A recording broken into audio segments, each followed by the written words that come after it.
met en garde contre l'escalade des actes d'Al-Qaïda et demande aux pays étrangers de ne pas imposer leur diktat aux Syriens.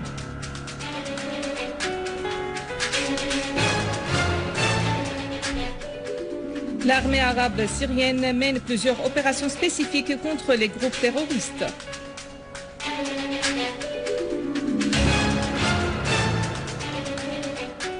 Le terroriste Mohamed Juma al-Mansour avoue avoir perpétré des actes de meurtre et de vol contre les citoyens à Alep.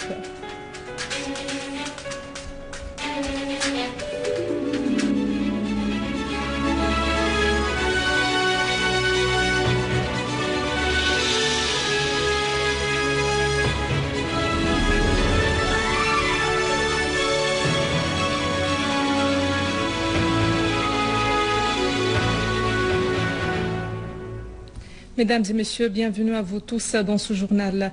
Le ministère russe des Affaires étrangères a affirmé dans un communiqué qu'un règlement pacifique de la crise syrienne constitue la seule issue de cette crise et que Moscou poursuivra ses efforts avec le gouvernement et l'opposition syrienne en vue de la régler d'une manière politique. Le ministère russe des Affaires étrangères a ajouté que Moscou est très inquiet de la recrudescence des activités d'Al-Qaïda et des groupes terroristes extrémistes qui rendent la situation en Syrie de plus en plus dangereuse. Par ailleurs, le ministère russe a précisé que le vice-ministre russe des Affaires étrangères, Gennady Gatilov, a exprimé lors de sa rencontre avec son homologue syrien Faisal al-Miqdad sa grande inquiétude de la détérioration de la situation en Syrie et de la destruction des infrastructures et du patrimoine culturel et historique de la Syrie. Le communiqué du ministère russe des Affaires étrangères a enfin souligné la nécessité d'arrêter la violence et de relancer des négociations basées sur la Convention de Genève sur la Syrie. Le Premier ministre irakien Nouri al-Maliki a affirmé l'engagement de son pays à interdire la contrebande des armes vers la Syrie via les territoires irakiens. Al-Maliki a ajouté dans une conférence de presse que l'Irak soutient le peuple syrien et que des assistances humanitaires seraient envoyées en Syrie.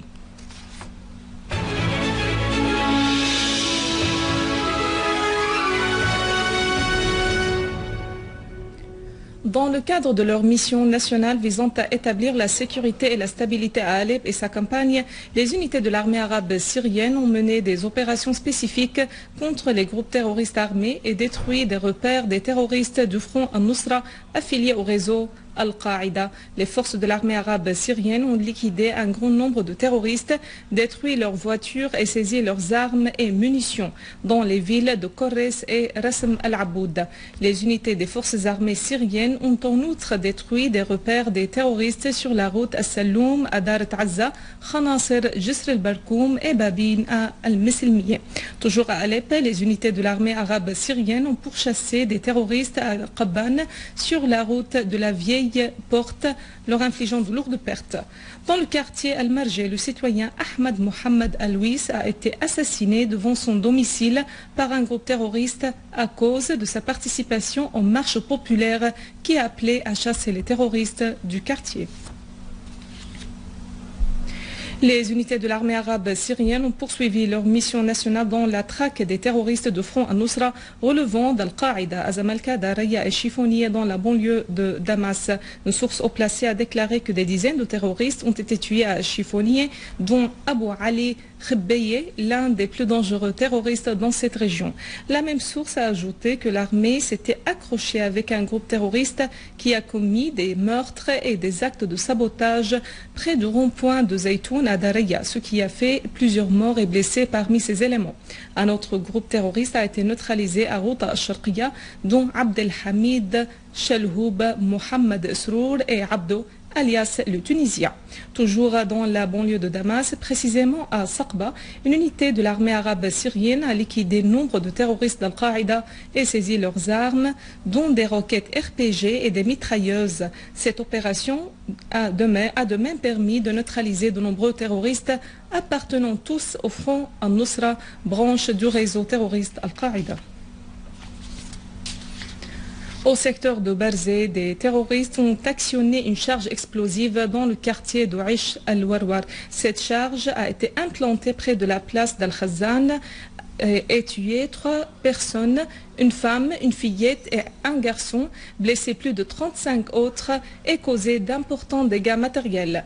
Une source médicale à l'hôpital Tishrin a indiqué que 8 enfants figurent parmi les blessés, dont certains sont dans un état critique. À noter que le lieu où l'explosion a eu lieu est un endroit très fréquenté. Le terroriste Mohamed Juma al-Mansour a avoué avoir perpétré avec un groupe terroriste armé des actes de meurtre contre nombre de citoyens et de sabotage des biens publics et privés dans le gouvernorat d'Alep. Ce groupe a commis des actes criminels dans le district d'El-Bab, dans la banlieue d'Alep. Selon lui, les terroristes ont agi en réponse aux incitations à la violence d'après des fatwas takfiristes de certains cheikhs. Dans des aveux diffusés par la première chaîne de la télévision syrienne, le terroriste Mansour, né en 1991 dans la ville d'El-Bab, a expliqué avoir adhéré au groupe armé appelé Dir al-Bab, bouclier d'El-Bab, présidé par Mohamed al-Abboud et soutenu par Mahmoud As-Sayeh qui appartient aux frères musulmans. Mansour a fait noter que son gang avait attaqué l'aéroport de Koueres et le commissariat de police dans la ville d'Al-Bab. Des cheikhs dans la région ont lancé des fatwas appelant à voler les maisons de ceux qui soutiennent l'État, a-t-il fait noter. Il a avoué avoir participé à beaucoup d'opérations terroristes au cours desquelles il avait tué environ 13 personnes. Avant de clore ce journal, un rappel des principaux titres. Moscou met en garde contre l'escalade des actes d'Al-Qaïda et demande aux pays étrangers de ne pas imposer leur diktat aux Syriens.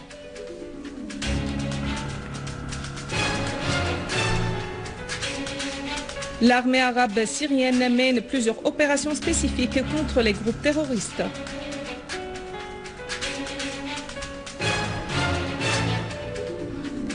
Le terroriste Mohamed Juma al-Mansour avoue avoir perpétré des actes de meurtre et de vol contre les citoyens à Alep. Mesdames et messieurs, c'est la fin de notre édition. Pour la revoir, visitez notre site web syrienonline.sy. Merci à vous, merci à toute l'équipe de rédaction et de technique. Au revoir.